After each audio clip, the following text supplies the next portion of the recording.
Oke.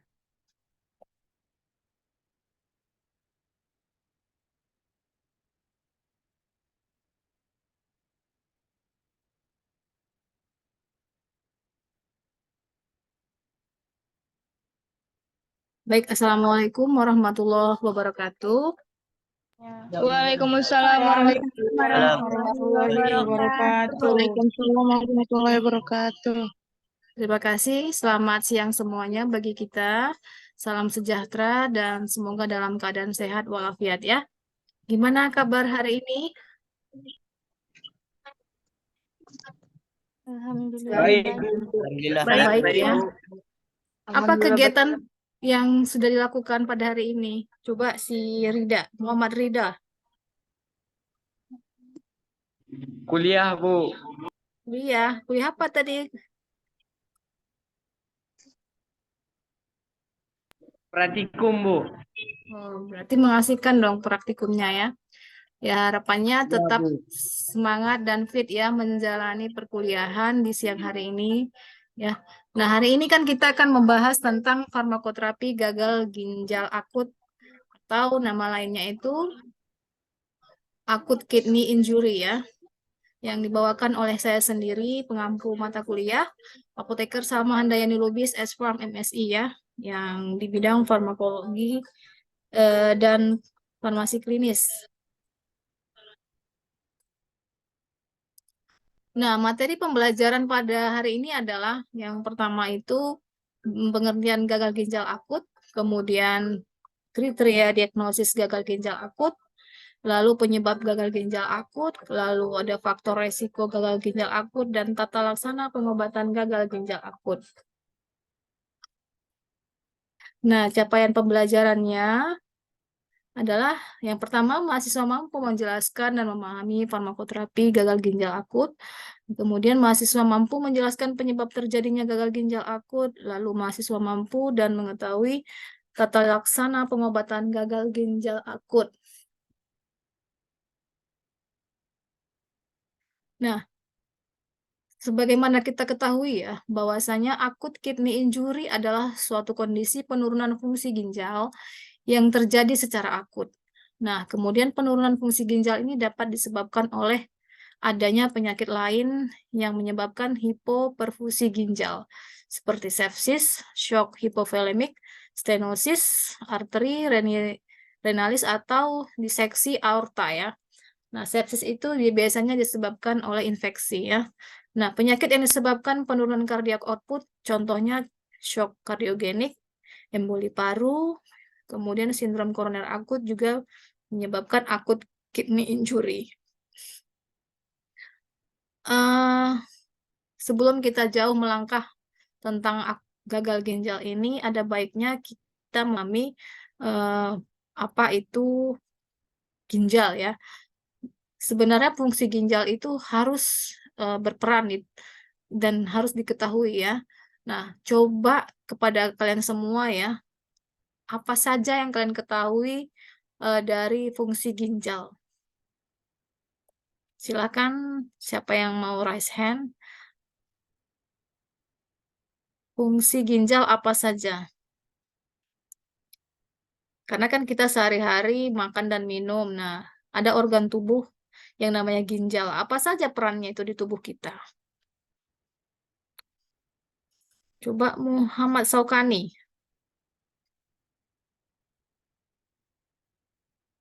Saya, Bu, Ya, silakan.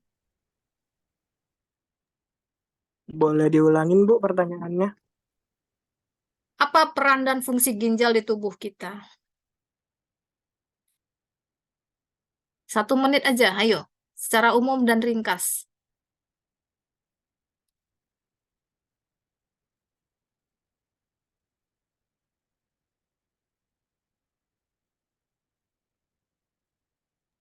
Yang lain Menyaring silakan. senyawa, Coba menyaring senyawa racun dari darah, Bu.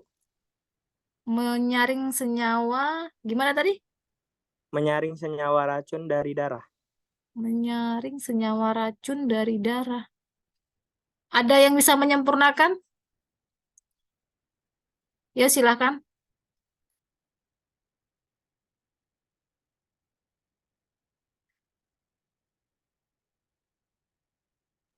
Ayo, Sebagai si silakan. manusia. Siapa namanya? Sebutkan namanya, kemudian jawab. Nama saya Amanda Tiara. Kemudian, jawabannya tadi apa? Silakan, Amanda. Jawabannya sebagai sistem ekskresi pada tubuh. Ekspresi pada tubuh, apalagi? Yang kita selalu setiap hari minum, nah itu untuk apa di ginjal? Menjaga Mengeluarkan keseimbangan cairan, Bu. Iya, bagus sekali menjaga keseimbangan cairan di tubuh. Jadi sebenarnya ginjal itu ya mengatur cairan elektrolit di tubuh ya. Elektrolit itu sebagaimana kita ketahui ada kalsium, kemudian natrium, klorida, dan juga kalium ya. Nah, banyak faktor sebenarnya ya penyebab terjadinya gagal ginjal akut. Nah, salah satunya adalah penggunaan obat ya, terutama obat-obat yang bersifat nefrotoksik. Nah, nefrotoksik itu berarti racun terhadap bersifat toksik terhadap ginjal ya kalau kita konsumsi obat-obatannya. Nah, contohnya adalah antibiotik golongan aminoglikosida. Di sini adalah contohnya obat golongan beta-laktam ya, penisilin, vankomisin, dan pentamida ya. Lalu ada obat OAINS, yaitu obat antiinflamasi yang non-steroid. Kalau dia dikatakan non-steroid, ada berarti yang steroid. Nah, contoh obat non-steroid, ayo, siapa nih? Apa aja nih yang ahli farmasi nih, yang pecinta-pecinta obat? Apa contohnya nih? Putri.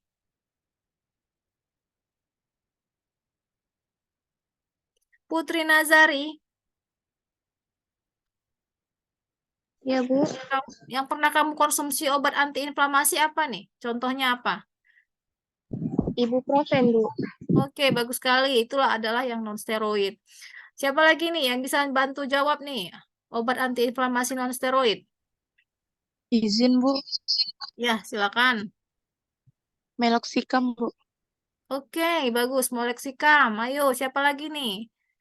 Yang Izin, punya Bu. bakat di apotik, bekerja di rumah sakit. Ya. Siapa apa lagi? Contohnya obat antiinflamasi yang non-steroid. Diclofenac. Iya, natrium diclofenac ya. Kemudian apa lagi? Satu aja yang sering ini, obat sakit gigi contohnya. Aspirin, Bu. Oke, obat sakit gigi, obat sakit gigi. Aspirin, Bu. Boleh, boleh. Bisa jadi ya, boleh ya sebagai salah satu contoh boleh. Yang sering nih, yang namanya sering laris manis ini di pasaran. Asam mefenamat, Bu. Iya, betul sekali asam mefenamat. Dikatakan juga asam, berarti kan sifatnya asam. Nah, asam mefenamat.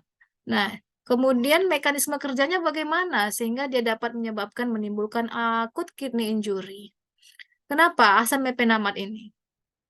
Obat yang non-steroid. Karena mekanisme kerjanya itu kan menghambat COX-1 dan COX-2. COX-1 itu enzim siklooksiggenase 1 dan enzim siklooksiggenase 2, di mana COX-1 itu jika dihambat maka dapat menyebabkan tidak terlindungnya lagi perlindungan terhadap mukosa lambung itu dihambat kalau dia bekerja menghambat COX-1. Maka kalau dia dihambat apa yang terjadi? Mukosa lambung menjadi iritasi ya, sehingga tidak terlindungi lagi. Sehingga kalau terjadi seperti itu, maka sering itu dia selalu dikombin dengan obat-obat golongan PPI, di mana obat-obat golongan PPI ini, nah mekanisme kerjanya ini juga berbahaya sekali terhadap ginjal, yaitu sangat mempengaruhi ya fungsi ginjal. Contoh golongan PPI itu adalah omeprazol. Jadi perlu diwaspadai kalau ada penggunaan obat-obat antiinflamasi dan menggunakan juga obat-obat PPI. Nah, PPI ini sendiri yang juga berbahaya terhadap pasien-pasien yang penderita ginjal karena bisa dapat menyebabkan gangguan fungsi ginjal tadi ya. Lalu ada obat-obat yang menyebabkan berupa batu ginjal ataupun tumor ginjal. Nah, batu ginjal itu kan termasuk dia kristal oksalat ya. Penyebabnya adalah bisa didapat dari makan makanan ataupun mungkin dari makanan dan minuman yang menimbulkan terjadinya kristal kalsium oksalat. Nah, gagal ginjal akut ini sering terjadi pada pasien lansia, kemudian yang komorbid ya atau punya penyakit bawaan. Nah, kenapa pada lansia terjadi gagal ginjal banyak terjadi? Karena dengan bertambahnya usia, persentasenya itu terjadi penurunan sekitar 1% ya untuk di startnya itu di usia 40 tahun ke atas. Berdasarkan penelitian sebelumnya, ketika kita berusia 40 tahun ke atas, maka fungsi ginjal itu akan menurun 1% ya secara alami. Sehingga dengan bertambahnya usia, maka kemampuan ginjal juga akan semakin menurun.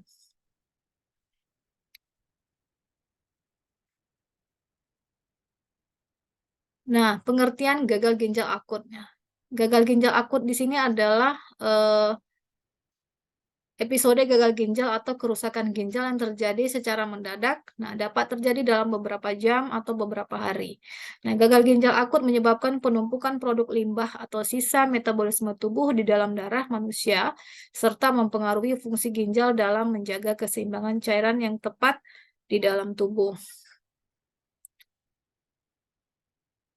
Nah, kita ketahui ya, sebelumnya itu kan ada kasus yang booming ya, belakangan tentang kasus dietilen glikol dan etilen glikol penyebab gagal ginjal akut yang terjadi pada anak-anak. Nah, kira-kira kenapa nih bisa terjadi?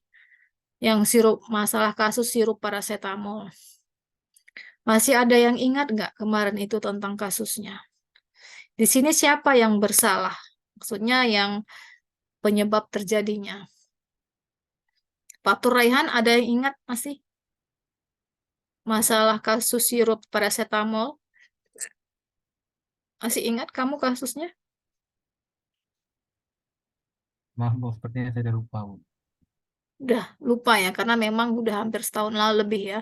Nah, ini saya mengingatkan kepada kita kembali ya, bahwasanya itu merupakan kasus yang terjadi karena adanya cemaran etilen glikol dan dietilen glikol yang terdapat pada pelarutnya.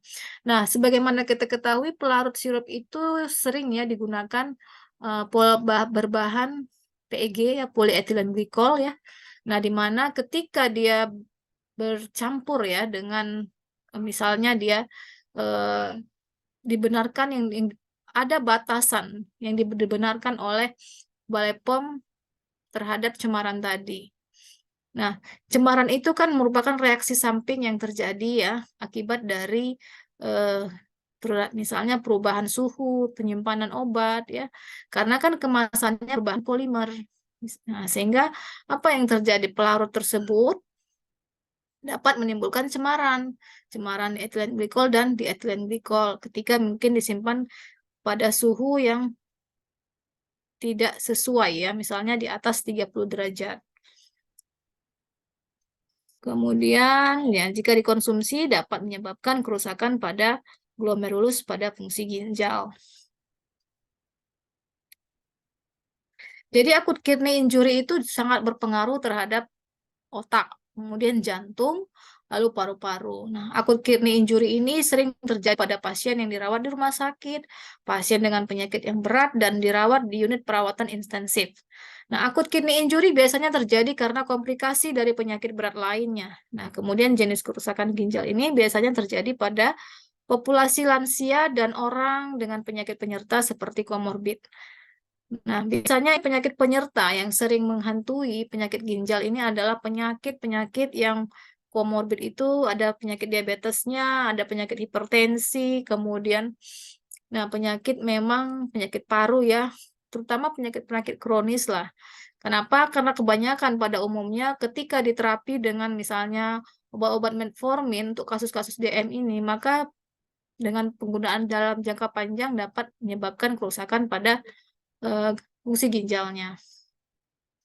Kemudian apa lagi parameter yang menentukan seseorang itu mengalami gangguan fungsi ginjal? Nah, ada penentuannya adalah fungsi dari si kreatinin dalam darah. Kreatinin akan menentukan seberapa besar ginjal kita itu persentasinya itu masih berfungsi. Kemudian fungsi yang lain adalah cairan elektrolit di tubuh, parameter yang lain. Jadi akut kidney injury sangatlah penting dideteksi sejak dini dan segera diobati ketika diketahui.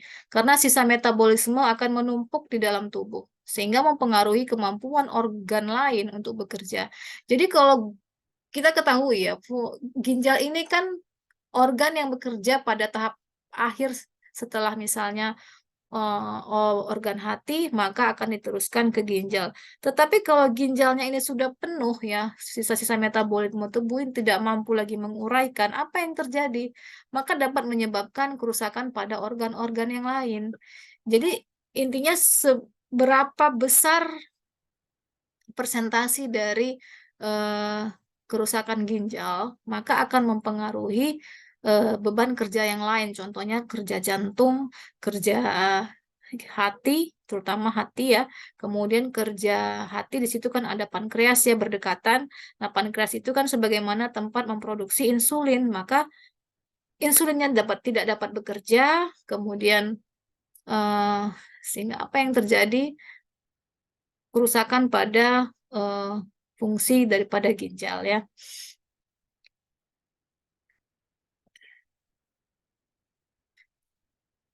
Oke, di sini adalah struktur ginjal dan fungsinya ya. Ini merupakan bagian-bagian organ seperti ini. Ada renal cortex, medula, pipila, kemudian ini ada berupa renal columns ya. Nah, ini merupakan saluran ataupun jaringan-jaringan yang digunakan untuk menyaring sisa-sisa metabolisme tubuh ya, yang tidak digunakan lagi. Dan yang biasanya dikeluarkan melalui urin ya, sisa-sisa tadi.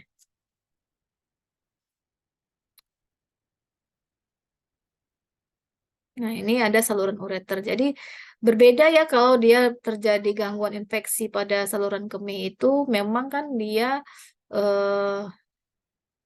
bukan kerusakan pada ginjalnya, mungkin bisa saja adanya infeksi ataupun kuman pada saluran kemihnya, sehingga dia pasien tersebut nantinya akan mengalami nyeri ataupun merasakan bisa saja berdarah ya pada saat buang air kecil. Jadi kalau misalnya penyakit ginjal itu terjadi karena bisa saja terlibat ginjal ya salah satu penyebabnya. Kemudian kerusakan pada glomerulus tersebut, misalnya tidak mampu lagi menyaring sisa-sisa metabolisme tubuh. Diketahui memang penyakit penyerta yang biasanya itu adalah di atas penyakit ginjal kronis adalah diabetes mellitus dan penyakit jantung ya. Nah, ini menyerang rata-rata di usia di atas 65 tahun. Kenapa? Karena memang untuk di usia tersebut sudah dikatakan lansia dan fungsi ginjal juga sudah menurun ya. Nah, apa saja ya diagnosis gagal ginjal akut ataupun tanda-tandanya? Yang pertama, jika peningkatan kreatinin serum itu besar sama dengan 0,3 mg per desiliter dalam 48 jam atau selama 28 hari. Selama 2 hari ya. Kemudian peningkatan kreatinin serum besar sama dengan 1,5 kali dalam 7 hari terakhir. Lalu volume urin itu di bawah atau besar kecil sama dengan 0,5 mg per kilogram per jam selama minimal 6 jam. Nah, di sini dikatakan artinya volume urin itu harus sesuai juga. Artinya kita membuang urin itu ada kapasitasnya ataupun normalnya di dalam tubuh sehari-hari ya. Kalau misalnya urin tidak mampu mengeluarkan cairan misalnya sebanyak 2 liter per hari, paling ini ya, maksudnya setidaknya paling kecil itu 2 liter per hari dikeluarkan, maka kalau ginjal tak mampu mengeluarkan cairan tersebut, maka kira ada kemungkinan besar perlu diwaspadai lah kemungkinan apakah ada terjadi kerusakan pada glomerulusnya, apakah terjadi penyebab yang lain, apakah karena ada batu ginjal atau lain atau penyebab-penyebab ya misalnya adakah tumor dan sebagainya ya. Jadi itu harus diwaspadai apa saja tanda-tanda terjadinya gagal ginjal akut. Ada beberapa penyebabnya. Yang pertama itu penyebab prerenal, kemudian intrarenal, dan penyebab postrenal. Kalau dia penyebab prerenal itu disebabkan oleh kondisi penurunan aliran darah dari tubuh ke ginjal, seperti pada pasien kekurangan cairan. Kemudian serasa ini ya, haus terus ya, pada dehidrasi dan pendarahan. Penurunan kemampuan pompa jantung atau gagal jantung, lalu penurunan kadar albumin di dalam darah, dan kondisi infeksi yang berat atau sepsis, atau infeksi yang berkelanjutan. Lalu penyebab intrarenal disebabkan adanya bahan atau zat yang langsung merusak sel-sel ginjal itu sendiri, seperti pada penggunaan bahan atau obat yang merusak ginjal, contohnya konsumsi obat-obat yang bersifat nefrotoksik, seperti obat-obat herbal, contohnya lagi obat-obat digoxin ya. Kemudian yang mempunyai range terapi sempit, ada obat-obat golongan NSAID yang sudah disebutkan tadi, kemudian toksin ataupun racun dari infeksi, dan beberapa kelainan lain seperti kelainan penyakit autoimun.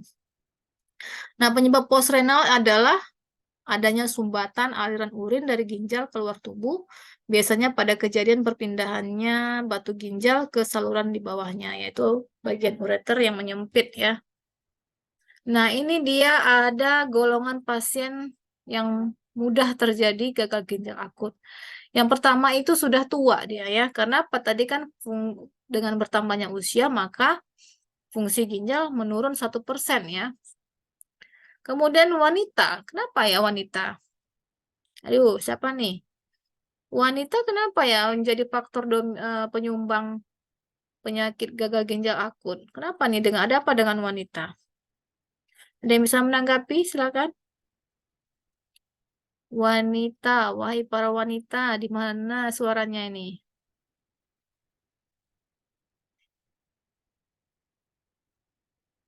Ada yang bisa wanita? Salwa, kamu wanita kan? Salwa, kenapa nih kira-kira wanita adalah golongan pasien yang mudah terjadi gagal ginjal akut?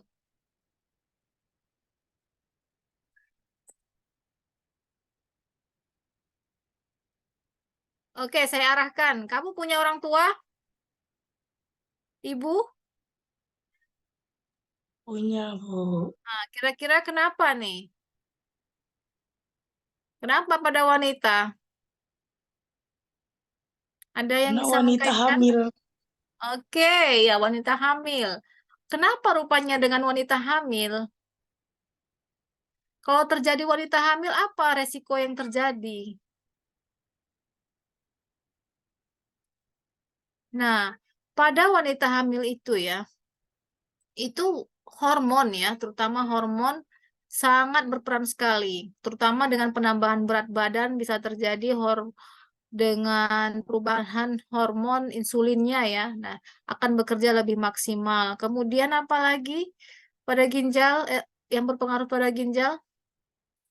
Ginjal itu eh, kantung rahim ya, sangat berdekatan sekali posisinya dengan ginjal, terutama urin ya, tempat saluran pembuangan ureter kita sangat berdekatan dengan kantong rahim ya, di mana rahim itu kan tempat posisinya bayi ya. Dengan membesarnya rahim, kemudian akibat dari pembesaran janin tadi akan mendorong keinginan untuk buang air kecil. Nah, sehingga akan mengganggu daripada kerja ginjal. Nah, itu sangat berperan sekali. Kenapa? Karena satu juga ya, di mana kita ketahui pada saat wanita hamil itu, maka produksi eritropoietin akan semakin meningkat. Karena eritropoietin itu adalah tempat produksi hormon di ginjal ya. Dan itu sangat banyak sekali yang diproduksi oleh wanita. Jadi dengan kerja keras daripada ginjal itu pada saat hamil akan berpengaruh terhadap kondisi si wanita tadi. Jadi kalau ginjalnya oke, sehat, maka kemungkinan besar aman untuk dia. Tapi kalau ginjalnya jumlah anaknya banyak juga akan berpengaruh terhadap presentasi daripada kerusakan fungsi ginjalnya. Karena apa? Karena produksi eritropoietin tadi ya untuk menghasilkan sel darah merah pada si anak tadi, si janin. Kemudian ras kulit hitam, penyakit, lalu ada penyakit ginjal kronik, diabetes dan keganasan serta anemia dan pasien dengan penyakit kronik lain, yaitu penyakit jantung, paru. Etiologinya apa aja? Etiologinya adalah ada prerenal tadi sudah disebutkan ya. Kita lanjut saja. Nah, patofisiologinya. Patofisiologi gagal ginjal akut adalah merupakan penurunan fungsi ginjal diakibatkan oleh hipoperfusi ginjal, kerusakan parenkim ginjal, atau adanya obstruksi yang mengakibatkan gangguan filtrasi. Nah, secara fisiologis, filtrasi glomerulus terjadi karena adanya perbedaan tekanan antara glomerulus dan kapsula. Penyebab prerenal ini terjadi penurunan renal blood flow yang menyebabkan penurunan laju filtrasi glomerulus. Nah, keadaan yang dapat menyebabkan hipoperfusi ini adalah hipovolemia, akibat pendarahan, luka bakar berat, gangguan fungsi jantung seperti shock kardiogenik atau emboli paru ya.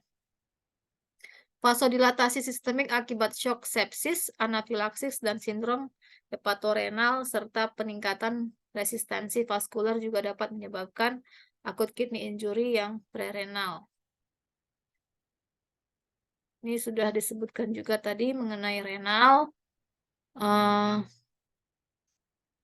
Ini dihubungkan dengan vasokonstriktor dari renal afferents pathway ya. Yang postrenal disebabkan oleh adanya obstruksi seperti nefrolitiasis ataupun urolitiasis, di mana ini terjadi ikatan kanan intratubular dan reaksi inflamasi yang menyebabkan kondisi kelainan pada ginjal.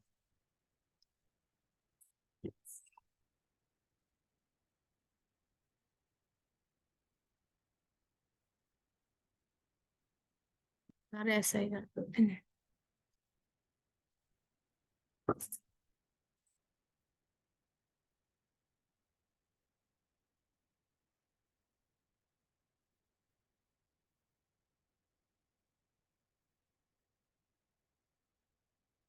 Nah, untuk tata laksananya ini mempertahankan hemostasis, volume, dan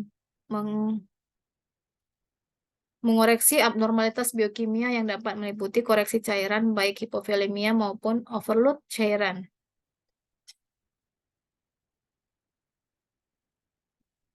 Nah, untuk tata laksana umumnya ini serum kreatinin adalah bahwasanya dipantau ketat oleh pasien ya. Itu adalah parameter serum kreatinin. Nah, dokter perlu menyelidiki kemungkinan etiologi aki tadi dan mengatasinya jika memungkinkan.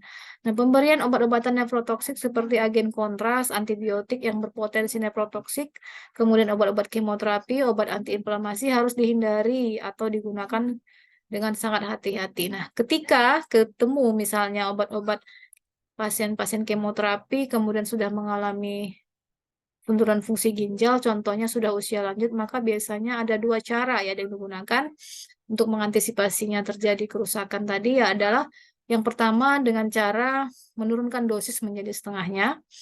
Misalnya obat-obat ciprofloxacin yang golongan aminoglukosa ya, itu biasanya pemberian dosis lazimnya 500 mg, maka untuk mensiasatinya supaya ginjalnya tidak semakin berat, maka diberikanlah dosis setengahnya menjadi 250 mg per 12 jam.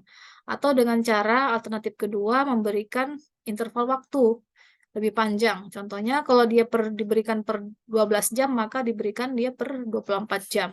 500 mg per 24 jam atau 500 mg per hari. Itu dia caranya ketika ketemu misalnya pasien-pasien yang sudah mengalami gangguan fungsi ginjal, tapi memang mau tidak mau pilihan obatnya harus, contohnya obat-obat kemoterapi, obat-obat yang bersifat nefrotoksik lah ya.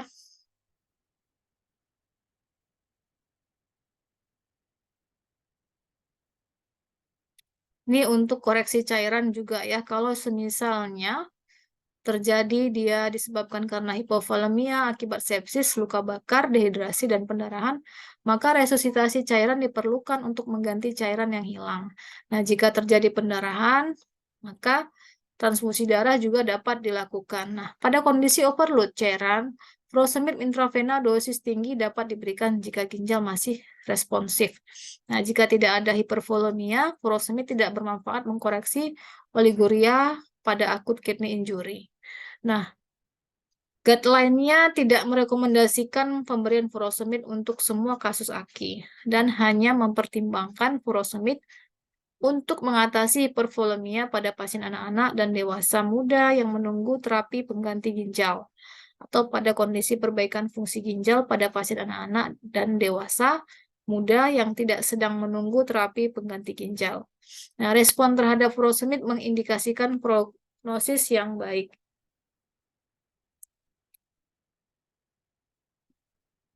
Untuk peningkatan perfusi ginjalnya, maka pemberian vasodilator meningkatkan perfusi ginjal yang diharapkan dapat mengurangi kerusakan ginjal. Namun, belum ada bukti kuat untuk penggunaan vasodilator ini. Contohnya seperti dopamin 1-5 mikrogram itu per kilogram berat badan per menit dapat menyebabkan vasodilatasi selektif pada ginjal dan meningkatkan perfusi ginjal, juga mengurangi absorpsi natrium sehingga meningkatkan volume urin. Namun mayoritas penelitian tidak dapat membuktikan manfaat dopamin itu pada kasus AKI. Nah, guideline NICE itu melarang penggunaan dopamin pada dosis kecil untuk mengatasi akut kidney injury. Lalu apa lagi? Koreksi hiperkalemia. Nah, untuk mengkoreksi ya, apakah terjadi ketinggian kalium atau hiperkalemia, maka tata laksana itu dapat dilakukan dengan cara mengurangi intake kalium dari diet, contohnya diet. Itu diet cairan infus, karena pada cairan infus itu banyak mengandung kalium ya, elektrolit. Pemberian obatan seperti resin, pengikat kalium, insulin, larutan dextrose, beta agonis, dan tindakan dialisis. Nah, terapi farmakologis untuk mengatasi hiperkalemia lebih lanjut dapat dilihat pada tabel berikut ya.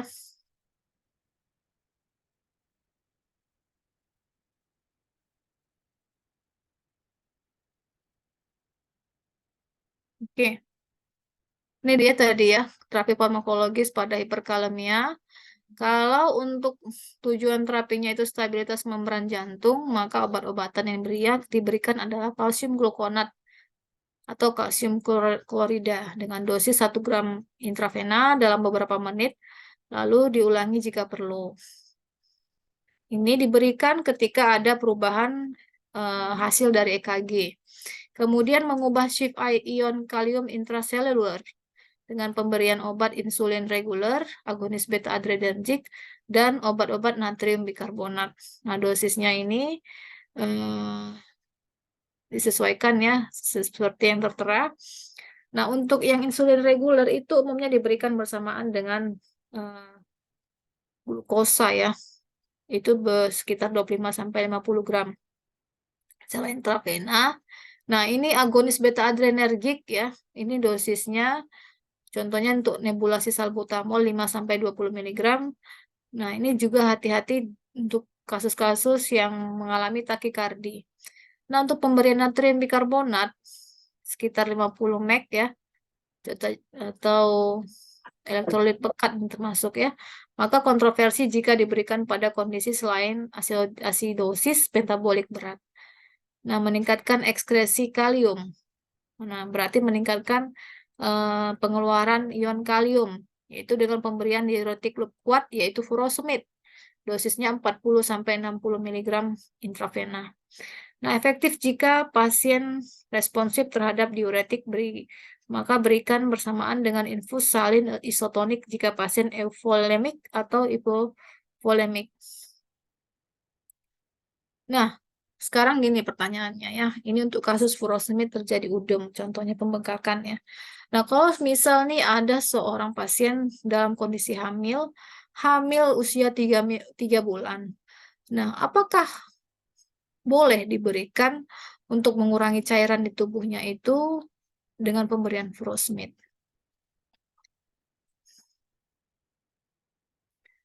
Nah, kalau boleh, apa alasannya? Dan kalau tidak, misalnya lah, kalau tidak boleh, kapan yang boleh misalnya? Atau kalau tidak boleh, kenapa ya? Coba ada yang bisa menanggapi pemberian kasus furosemid pada ibu hamil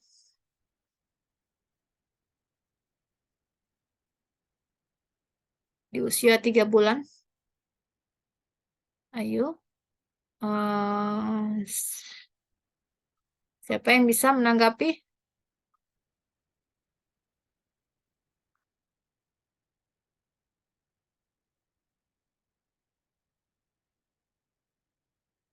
Mil bisa menanggapi?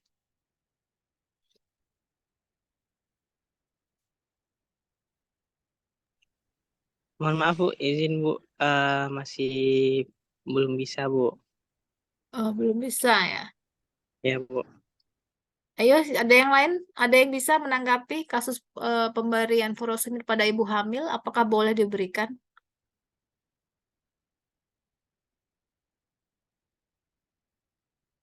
Naziha Konita bisa? Bisa tidak menanggapi? Kalau boleh, kira-kira apa alasannya? Dan kalau tidak, kenapa? Naziha Konita.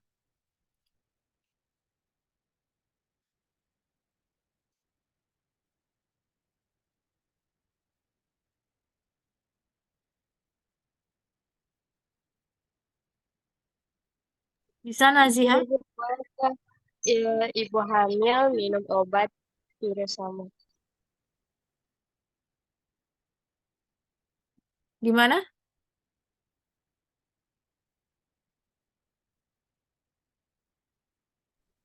Boleh nggak Bu, ibu hamil minum Furosemid?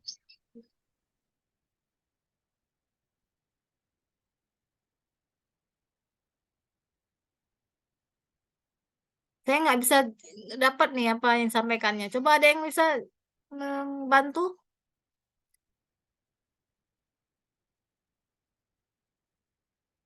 Ayo, Mutia, bisa tidak Mutia Rizky? Pada pemberian furosemid itu boleh nggak diberikan untuk wanita hamil yang mengalami udem pembengkakan?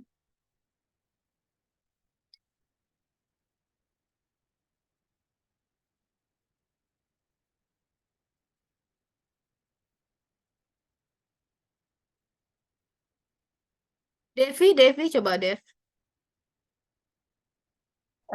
Izin menjawab Bu. Silakan. Jadi untuk furosemid ini boleh untuk ibu hamil. Cuman untuk pemakaiannya dilihat juga Bu dengan secara hati-hati atau penggunaannya, karena sebenarnya dia tidak terlalu berpengaruh pada bayinya, tetapi pada ibunya itu bisa.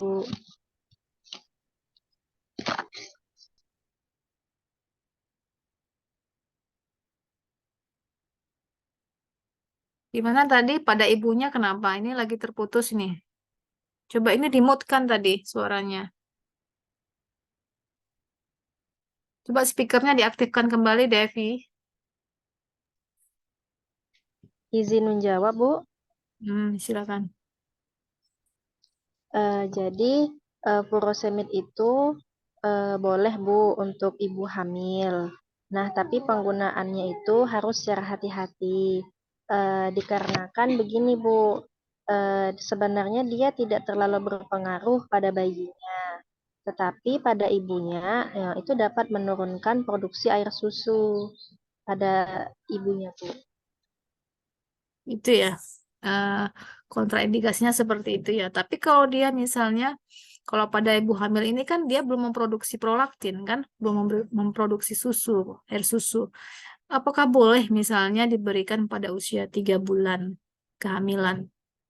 Nah, kalaupun boleh apa alasannya kira-kira? Nah, kalaupun tidak boleh, kira-kira di usia berapa bulan yang boleh diberikan si furosemid tadi? Kalau memang sudah sangat mengganggu udem yang ada pada ibu hamil tersebut, sehingga sulit untuk berjalan jadinya beraktivitas.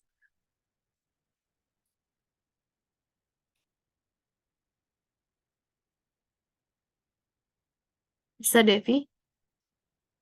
Nah, kalau pada usia 3 bulan itu kan tidak dianjurkan ya pemberiannya ya. Kenapa? Karena 3 bulan itu kan masih proses pertumbuhan janin, lagi besar pesat-pesatnya itu ya. Karena dikhawatirkan nanti akan terganggu keseimbangan cairan elektrolit tubuh si ibu. Apa efek sampingnya? Ini kan dia boros kalium. Jadi elektrolit kalium di tubuh ibunya itu akan banyak keluar nantinya. Nah, kalium itu kan dibutuhkan untuk pompa jantung, ya kan? Proton untuk jantung dia, untuk mengalirkan seluruh darah ke eh, ke sel-sel yang membutuhkan. Contohnya untuk mengalirkan aliran darah ke janinnya nanti. Tapi yang diperbolehkan itu sebenarnya kalau sudah sangat mengganggu sekali aktivitas ibunya itu di usia trimester ketiga. Trimester pertama itu tidak dianjurkan. Trimester pertama kan 1, 2, 3 kehamilan ya. Nah, kemudian di trimester ketiga boleh di usia sekitar 8 dan 9 dan mau menjelang melahirkan boleh. Karena dia memang itu sudah mengganggu aktivitas, misalnya sudah sangat sulit berjalan. Tapi setelah diberikan pun harus dicek kembali berapa elektrolit, kadar kalium, dan elektrolit yang lain di tubuh ibunya. Apakah masuk dalam range normal ya setelah pemberian pasca furosemid. Dan ini tidak diberikan dalam jangka panjang. Misalnya setelah 3 hari misalnya diberikan, apakah ada reaksinya ya contohnya 3 hari pemberian furosemid. Jadi tidak dia berkelanjutan karena dikhawatirkan mengganggu keseimbangan cairan elektrolit tubuh si ibunya tadi. Di mana cairan tadi kan sangat dibutuhkan. Contohnya cairan ketuban ya salah satunya juga ya. Nah, apalagi yang dilakukan setelah itu ya, setelah selain daripada obat-obatan furosemid tadi ya. Kemudian diet nutrisi. Diet nutrisi di sini apalagi? Adalah pembatasan cairan, kemudian garam, kalium, dan fosfor. Namun pada akut kidney injury dengan poliuria, kalium dan fosfor mungkin dapat menurun sehingga membutuhkan suplementasi kebutuhan nutrisi pasien akut kidney injury. Sangat bervariasi ditentukan etiologi dan jenis terapi pengganti ginjal yang diberikan. Lalu ada terapi dialisis, yaitu kegiatan hemodialisis. Jadi kalau tidak mampu lagi diterapi dengan obat-obatan dan terapi non farmakologi biasanya dilakukan dengan tindakan cuci darah. Nah, cuci darah ini kan biasanya sudah dia stadium 3 ya. Dimulai dari startnya stadium 3, 4, dan 5 ya. Nah, maka dia dilakukanlah cuci darah. Nah, lalu terdapat kondisi aki yang mengancam nyawa juga bisa dilakukan cuci darah. Nah, indikasi hemodialisis pada aki ini sebagai berikut. Hipervolemia yang tidak teratasi oleh diuretik, maka kemudian hiperkalemia yang refraktor terhadap obat-obatan, lalu perlu koreksi gangguan keseimbangan asam basa yang refraktor terhadap obat-obatan. Terdapat azotemia, yaitu kadar blood urinary nitrogen ya, itu besar dari 80 sampai 100. Terdapat juga uremia dengan gejala atau komplikasi seperti perikarditis dan ensefalopati. Nah, ada beberapa rekomendasi yang dianjurkan oleh Kidney Disease Injury Global Outcomes itu mengenai dialisis pada akut kidney injury adalah target KT per volume 3,9 per minggu pada RRT intermittent. Nah, belum diketahui secara pasti apakah ada perbedaan luaran antara hemodialisis intermittent dan continuous renal replacement ya, terapi. CRRT ini diperkirakan lebih berperan pada pasien dengan hemodinamik tidak stabil dan dialisis peritoneal umumnya tidak rutin dilakukan pada pasien AKI, ya jelas. Karena tidak rutin maksudnya ketika dia sudah membaik kondisi ginjalnya pada pasien AKI ini, maka dialisis ini bisa dihentikan. Tapi kalau untuk kronis itu tetap berlanjut dialisisnya, cuci darah. Jadi kalau misalnya dia sudah stadium 2 contohnya itu masih bisa diperbaiki ya. Itu dia sudah lebih bisa belum permanen lah kerusakannya. Tapi nanti kalau sudah permanen biasanya sudah dimulai dari stadium 4 biasanya itu ya, 4 lalu terakhir dia end stage-nya itu baru dia sudah tidak mampu lagi memproduksi eritropoietin. Nah, untuk kelanjutannya itu minggu depan kita akan membahas tentang gagal ginjal kronis ya. Nah, ini pertemuan pada hari ini mengenai gagal ginjal akut. Saya cukupkan sampai di sini. Nah, kira-kira ada lagi yang mau ditanya mengenai gagal ginjal ini? Gagal ginjal akut, silakan. Ayo, ada yang mau bertanya?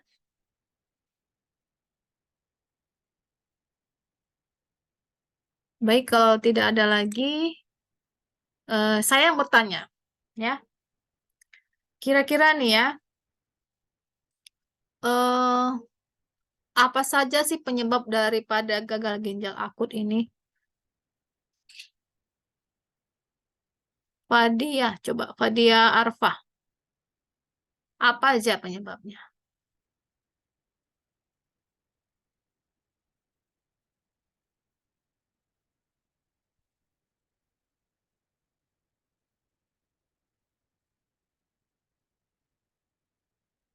Fadia? Kurang minum air putih, Bu. Kurangnya cairan tubuh ya, berarti asupan cairan tubuhnya berkurang, sangat minim ya, dalam sehari itu misalnya tidak mengkonsumsi air minimal dia 2 liter ya, paling tidak.